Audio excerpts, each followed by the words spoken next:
Right out of the gate, you heard there entrepreneur Andrew Yang taking his universal basic income proposal straight to the voters tonight. Take a listen. I'm going to do something unprecedented tonight. My campaign will now give a freedom dividend of $1,000 a month for an entire year to 10 American families, someone watching this at home right now. Well, let's talk to the man himself. Andrew Yang joins us now here in the Spin Room. Thanks for joining us. Thanks, Dan. It's great to see you, Brett. What'd you think overall? Well, I was just having fun watching the analysis because you're on the debate stage watching the exchanges, and then you're like, oh yeah, they did that. They did say that. Yeah, I was literally in the middle. It was very uncomfortable sometimes. Do you feel you got enough time?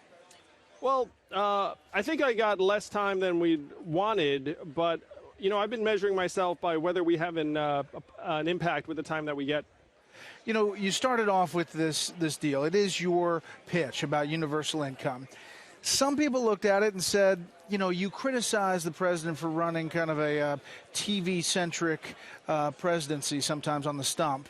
And they looked at that and said, this felt a little Willy Wonka-ish, giving out money. What's your response to that criticism? Well, we have to make our country work for us again. And putting money directly into our hands is the best way to do that. And so, to me, I can't wait to choose the 10 families that are getting this money and then see what they do with it. And lo and behold, we're going to see that the money is going to make them happier, healthier, less stressed out, improve their relationships. When I gave money to families in Iowa and other places, one of the recipients bought a guitar, and he told me he's now playing shows for the first time in years, and it couldn't make him happier. Another person used it on car repairs. Another person used it on home repairs and going back to school. So I can't wait for the stories to unfold. The Federal Election Commission says you can't use campaign money for personal use.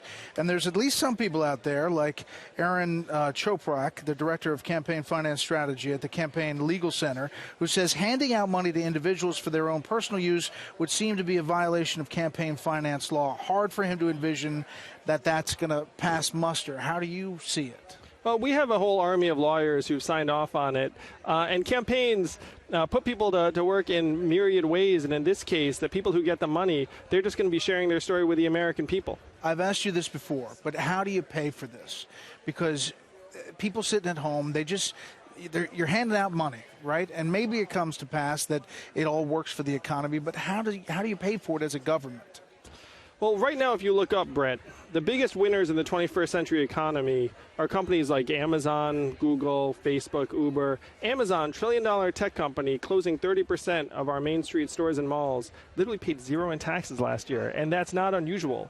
So if you give us our fair share of every Amazon sale, every Google search, every Facebook ad, then you can easily afford this. A study just came out that said that our data, yours and mine, and people watching this at home, is now worth more than oil. So think about that. Does anyone remember getting their data check in the mail? These companies are profiting to the tune of billions of dollars off of our information. You had the most Twitter followers added to your Twitter feed tonight. Nice. You got the number one splash at the beginning.